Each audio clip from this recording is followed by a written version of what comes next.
A decline in membership of the National Association of Realtors for the first time in over a decade. Hi everyone, welcome back to the channel. This is Ed Hutchinson. Obviously you know that because you're on my channel. But today I've actually got something I found very interesting, as I do every day. I'm kind of picking topics that hopefully you guys will find interesting as well. But this is a bit of a weird one. It's more geared at the people that work in the industry as opposed to people who are watching this just for general real estate knowledge and for what the market's doing. But the National Association of Realtors is effectively an association that real estate agents and brokerages are generally a part of. Now, this isn't the case in every market. This is not the case for every single real estate agent. But for most of the agents that I work with in Los Angeles, this is the case that it's almost a given that being a working real estate agent under a brokerage, you are paying the fee to be part of the National Association of Realtors.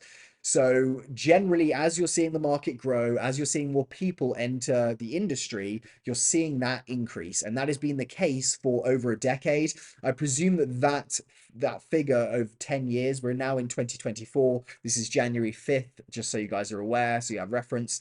But I think that probably ties in pretty closely with what we saw in the 2007, 2008 crash that happened. So probably less people were getting into the industry in those few years following that.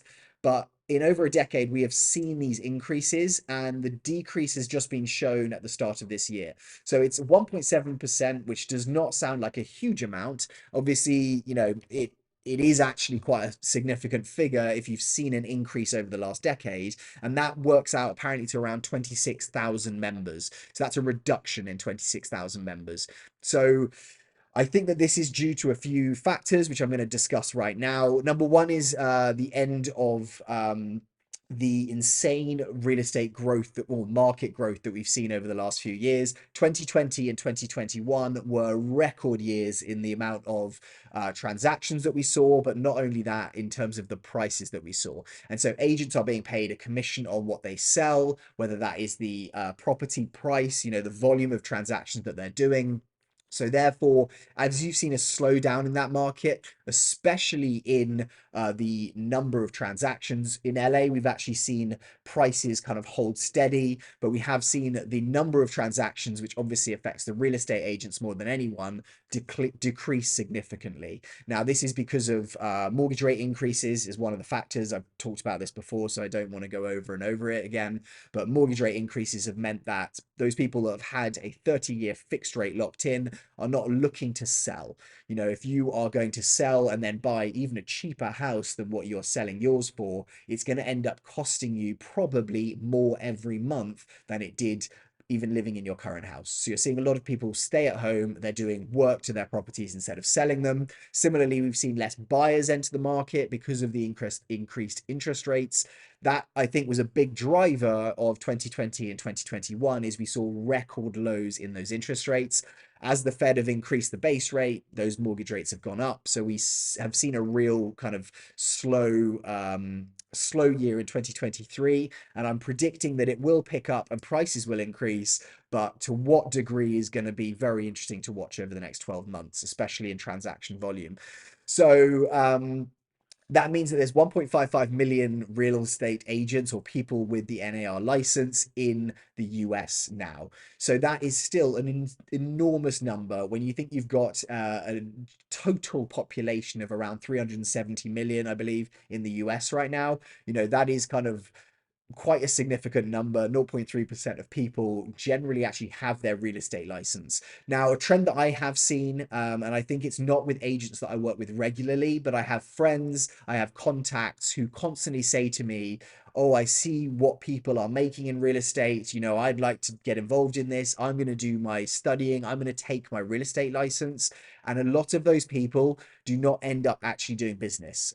They may well like the idea of it, but they think of it maybe as a side hustle, and being able to do the amount of transactions or get their name out there in the market to really make some serious money doesn't happen a lot of the time. So you do see people, they may have their license for 3 years, they may renew their license, so have it for 5 years, but what those people will be doing is paying the association fees to be part of the National Association of Realtors, but maybe not doing the transactions. And so I think that as a this is an interesting industry to get into. This is exciting. This is going to be where I make a lot of money. The idea of that may have dropped off quite a bit. So we are seeing that slow. I am actually thinking that we'll continue to see that slow down. And I'm going to mention some other things that I think are going to be factors of that. Now, interestingly, the percentage increase from 2021 to 2022 has decreased, but the 2020 to 2021 was a 6.9% growth. Now, obviously, we've seen a huge growth, so maybe that's a bit of a drop off, but you compare that 7% growth to an almost 2% reduction. That's an 8% differential really in kind of what you're seeing, which I think is pretty significant to be looking at. So there are other things that I think affect this. Two other main things. One actually has been leadership issues. The NAR it's quite an odd situation. You are paying a significant amount of money, and your brokerage normally is saying, if you're part of our brokerage, you need to be part of the National Association of Realtors as well. It's not enforced. I don't think legally they can turn around and say you need to be part of this, but it's almost a given that if you are working under one of these main brokerages, you are also a part of the association. If there are issues in the industry, it's almost can be seen almost like a union. So if there are issues affecting realtors, then they're able to kind of come together and fight or promote their interests together, which I think, as it is an industry of all self-employed people generally, it's definitely something that I think is of value and benefit to a lot of people working in real estate. But the leaders of the National Association of Realtors have not had a good last 12 months. Just to give you some actual examples of that, the previous president, Kenny Parcell, who resigned in September, he was involved in a scandal which was sexual harassment. Now, I don't know the fine details on this, so I'm not going to go into it, but just know that he resigned. So obviously that is a bit of a tarnish probably on the situation or the leadership that is kind of taking the National Association of Realtors forward. And there was also an early resignation of the CEO Bob Goldberg, and that was in November. So September, October, November. I think that the resignation of Bob Goldberg is related to the next issue that I'm going to talk about. And I probably think that this is going to be one of the biggest issues and probably what drives a significant drop off in those numbers going forward over the next 12 months is the antitrust lawsuits. Now, the main one for this is the Sitzer Burnett trial. Now, if you haven't watched previous videos on the channel, definitely go back. I've talked about this in more detail. But to give you a general overview, this was a trial that was basically saying that there was price collusion by the NAR and by associated companies, the MLS being one of them. That's a company where you list your properties, your listings on the NAR. Other agents on the MLS, other agents will go through, they'll find those listings, they'll see what commission is offered, and so therefore they know what they get paid to sell that property. Now, generally, if you're part of the National Association of Realtors, again, it's not, enforced, but it is a kind of, we charge 5%. If you're part of this association, you charge a 5% fee to sell someone's house, and you basically offer a 2.5% fee to a buyer's agent. Now, it's kind of kept the market in an area where I think it is it's more honorable in a way. Obviously, there is no undercutting of prices. There's no promising, I'm going to do this for half the value. It's almost agents are competing on their track record. They're competing on their level of service and what they're going to do. Normally, you're signing a contract. However, the sellers really can pull their property from the market and they could say, I'm not going to do this with you. I need to find another agent. So there is, not price collusion in that way, but really they've kind of said, look, 5% is what you charge. Now, where I worked in London, that was not the case. We would constantly get underbid by agents or brokerages.